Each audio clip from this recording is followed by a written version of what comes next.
미드는 초급에서부터 하기에는 좀 효과적이진 않다, 너무 어려울 거다라고 얘기하는 사람들이 있잖아요. 저는 그렇게 생각을 하지 않거든요. 왜냐하면 제가 그렇게 해서 저는 더 효과적으로 공부를 한 것 같거든요.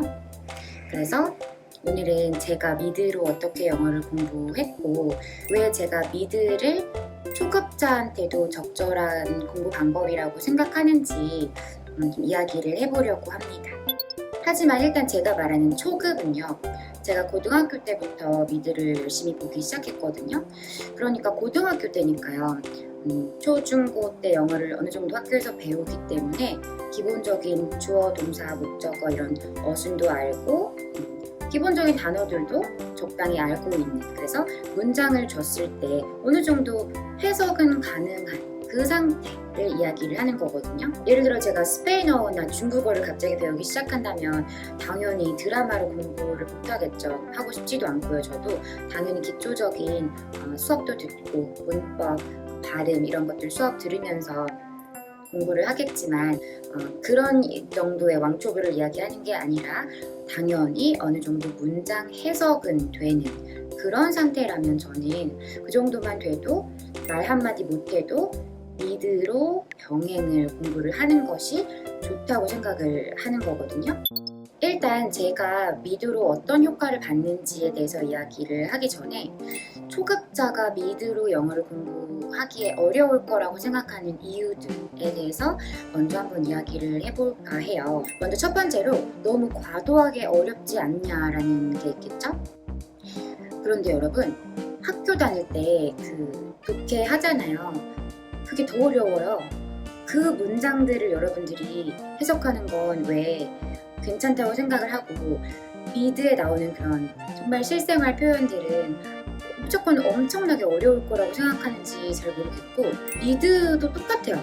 미드 대본을 봤을 때 모르는 단어들 투성이고 표현들 투성이지만 일단 하나하나 끊어 읽어가면서 해석은 어느 정도 할 수가 있는 거잖아요. 제가 말하는 그 초급자라는 게 학교 교과서보다 아니면 다른 문제집 같은 거보다 미드는 내용도 재밌고 좋아하는 배우들도 나올 수도 있고, 그리고 음성이랑 영상이 있잖아요.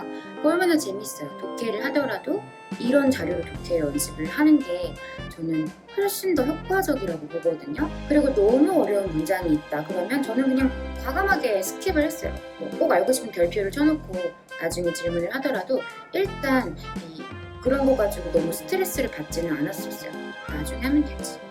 두 번째로는 너무 빨라서 안 들리는데 그런 상황에서도 효과가 있는 걸까요? 라는 게 있겠죠. 여러분, 당연히 안 들리죠. 모르는 단어도 많아 죽겠는데 이게 들린다는 게 말이 안 되잖아요, 상식적으로. 그걸 목표로 삼으면 안 된다고 생각해요. 자막 없이 내가 막 들리는 그 수준을 초급 때부터 바로 목표로 삼으라는 게 아니라, 여러분들이 초급 때 미드를 가지고 공부하면서 할 수 있는 것들 중에 하나는 아까 말했던 그 문장 해석 그리고 억양 공부입니다. 제가 생각할 때는 저는 그렇게 했거든요.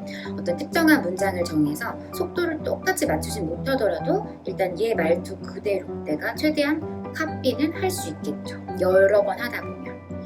예를 들어서 그 프렌즈 레이첼 영상 하나 보여드릴게요. 좀 띄워볼게요. You were gonna get married in Vegas and then you backed out? I guess I'm not upset because I don't see you actually going through with it. I'm sorry. You were gonna get married in Vegas and then you backed out? I guess I'm not upset because I don't see you actually going through with it. I'm sorry. 억양을 좀 느리게라도 똑같이 따라 해보는 거예요. You were gonna get married in Vegas and then you backed out? I guess I'm not upset because I don't see you actually going through with it. I'm sorry. 얘가 했던 거 그대로. 난 좀 느리지만 얘는 좀 더 빠르지만 그래도 일단은 I'm sorry. Sorry를 되게 강조하면 똑같이 I'm sorry. 그리고 and then you backed out. 내가 조금 길게 하거든요. 그냥 backed out 이런 게 아니니까요. Backed out? 내가 이걸 자막 없이 그냥 바로 알아듣는 건 되게 나중 일이라는 생각이 들었어요. 지금은 나는 억양 연습을 할 수 있는 재미있는 정말 좋은 자료가 너무 많아서 탈이었죠. 뭐 그렇게 내 전반적인 영어 실력을 늘리는 그 과정 속에서 사용하는 자료지 벌써부터 이걸 다 알아듣지 못해서 너무 그렇게 좌절하시거나 스트레스를 받을 필요는 없다고 생각합니다. 자, 그리고 마지막 또 미드의 단점으로 자주 언급되는 게요, 직접 쓸만한, 써먹을 만한 표현은 많이 또 없다 라는 거거든요. 맞습니다. 네, 미드에는 여러분 예를 들어서 연애 이야기 같은 거 나오면 그 사람이 나한테 데이트 신청했다, he asked me out, 아니면 그 사람들 걔네 헤어졌대, they broke up, 이런 표현들 내가 알게 돼서 언제 써먹나요? 나는 초급인데 그러니까 he asked me out 이런 표현들을 내가 지금 알게 된다고 해서 바로 스피킹 실력이 늘는 느낌이 없는 이유거든요. 충분히 공감하는데, 그러니까 미드만 보면 안 되죠. 당연히 미드만 보라는 게 아니라 미드도 병행을 하라는 그런 포인트거든요. 저는 실제로 내가 영어로 해야 될 말들, 자주 좀 해야 될 말들은 따로 공부를 하는 겁니다. 원래 예를 들어 나는 여행을 좀 많이 다닌다, 그럼 여행 영어를 따로 공부를 하셔야 되는 거죠. 그리고 나는 뭐 프레젠테이션을 영어로 가끔 해야 된다, 그러면 프레젠테이션 영어 수업을 들으시거나 또 역시 다양하게 공부를 다른 방법으로 해야 되는 거죠. 무조건 모든 걸 다 미드로만 공부를 해야 된다고 생각하는 것도 좀 잘못된 생각인 것 같고요. 미드는 대신에 여러분, 원어민들이 정말 자주 쓰는, 나중에 여러분들이 궁극적으로 고급이 되고 싶다면 알아야 하는 그런 수많은 표현들이 실제로 나오니까 믿음을 가지시고 차곡차곡 다 배우는 거죠. 이것만 하면 절대 안 되겠지만 이것도 하라는 거. 네, 그러면 지금부터는요, 제가 미드를 오히려 초급에서부터 시작했기 때문에 특히나 더 좋았던 점, 더 효과를 봤던 점들에 대해서 이야기를 해볼게요. 먼저 첫 번째는 발음입니다. 발음과 억양. 저는 미드 그 억양 아까 따라하는 거 제가 살짝 보여드렸잖아요.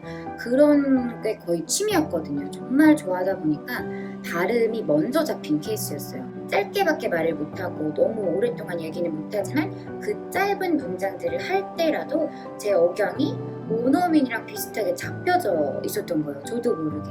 미드를 하도 그렇게 억양 공부를 하니까 원어민들이 이런 말을 저한테 많이 했었어요.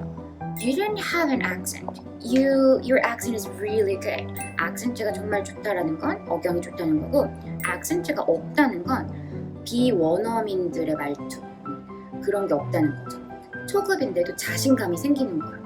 내가 한마디 할 때 이렇게 어색하게 들리지는 않나 보다. 그러니까 외국 여행 가서도 자신이 생기니까 재미가 붙으니까 한마디라도 좀 더 해보려고 일부러 호텔 내려가서 한마디라도 좀 더 해보고 궁금하지도 않은 거 물어보고 오고, 그런 연습을 또 많이 했던 거죠. 그런 면에서 저는 미드로 초반에 이 억양, 발음을 잡았던 게 굉장한 도움이 됐어요. 두 번째는 문법입니다. 네, 여러분 have-to-be나 if 가정법 이런 거 어렵잖아요. 그게 왜 어렵냐면 개념만 듣고 수업을 듣고 더 이상 수없이 만나보진 않아서인 것 같거든요. 저는 초급 때 어떻게 했냐면 이 have-to-be 어느 정도는 알고 있었죠. 고등학교 때까지 어느 정도 배우잖아요. 그러니까 have-to-be라는 게 존재한다라는 것도 알고 있고 어떤 기능이 있는지는 적당히 배웠지만 전혀 감이 안 오는 상태로 미드를 이제 보기 시작을 한 거예요. 그런데 have-to-be가 너무 많이 나오니까 have-to-be를 안 잡을래야 안 잡을 수가 없는, 그래서 여긴 왜 have-to-be일까? 한국어 해석 보면은 이런 의미인가 보다 라면서 몇 개는 좀 클리어하게 알겠고, 근데 그 몇 개는 또 약간 혼란스럽고, 그럼 다시 한번 그래머의 뉴스도 좀 보게 되고 가끔 찾아보면서 다음날도 미드를 보면 have-to-be가 또 나오고 또 나오니까 have-to-be가 잡히게 되거든요. 초급에서 저는 개념을 적당히만 잡고 이 혼란스러운 상태를 아주 많은 실제 예시들로 잡는 게 훨씬 빠르다고 생각이 들더라고요. 그러니까 제가 계속 어떤 수업 자료 딱딱하게 이렇게 표로 되고 이런 것만 봤다면 오래 걸렸을 것 같은 그런 느낌이 들어요. 특히나 have-to나 if 가정법 같은 경우는 예문들 자체가 되게 복잡할 수밖에 없는 게 특정한 상황이 다 있어야 되거든요. 그러니까 이런 상황이라고 쳤을 때 이렇게 말하는 거야 라고 하면은 너무 복잡하고 이렇게만 느껴질 수 있는데 실제로 미드를 보면서 정말 얘랑 사귀었었는데 어떻게 됐고 내가 이 상황을 다 알고 있잖아요. 누가 이 문법을 설명하기 위해서 따로 잠깐 예시를 들어준 게 아니니까 굉장히 몰입되어 있는 상태에서 이런 문장을 만나면서 오히려 초반부터 재미있는 영상을 통해서 문법을 좀 재밌게 공부했고 쉽게 효과적으로 공부했던 것 같고요. 세 번째, 미드를 보면서 원어민들이 자주 쓰는 구조에 먼저 익숙해졌던 것 같아요. 백지와 비슷한 상태에서 그것에 먼저 익숙해진 거죠. 일례로 영어에는 general you라는 개념이 있거든요. you라고 나오는데 정말 듣는 사람, 너를 말하는 건 아닌 you예요. I prefer to shop online because you can save time. 나는 온라인 쇼핑이 더 좋다. 왜냐하면 시간을 아낄 수 있으니까. 이 뒷부분에는 내가 시간을 아낄 수 있으니까 이렇게 내가라고 굳이 말할 필요는 없잖아요. 한국말도. 영어도 마찬가지로 그냥 you can save time 이라고 하면 그 부분은 딱히 해석할 필요 없는 그냥 그 누구든 아무한테나 다 적용이 되는. 근데 제 수업에 토익 900점 넘으시고 이런 분들도 계속 이 you에 대해 질문을 가지고 오세요. 여기 왜 you라고 되어 있는 거예요? I여야 되는 거 아니에요? 계속 이런 식으로. 그러니까 원어민들이 어떻게 말하는지 되게 익숙하지가 않거나 영어에 친하지 않다라는 느낌이 많이 들어요. 습관도 잘못 들어있는 게 되게 많거든요. 근데 그 습관을 고치는 게 되게 오래 걸려요. 그냥 애초에 처음부터 스피킹 이제 막 시작하려는 그런 그냥 문장 해석은 좀 되는 그 정도부터 저는 시작하는 게 훨씬 더 효과적이라고 생각한다는 거죠. 초급에서부터 하루라도 빨리 이렇게 실제 원어민들 목소리를 많이 듣는 생활을 할수록 영어 고급자에 빨리 다가갈 수 있기 때문에 미드를 보는, 영화를 보는 양을 늘리면 늘릴수록 그리고 초급이면 초급일수록 저는 좋다고 생각한다는 거죠. 왕초급만 아니라면. 네, 그래서 결론. 특히나 지금은 초급이지만 결국엔 영어를 잘하고 싶은 이런 분들은 믿고 하시면 됩니다. 미드 여러분에게 도움이 되니까 초급 때부터 조금씩 병행은 일찍 하시는 게 저는 좋다고 생각해요.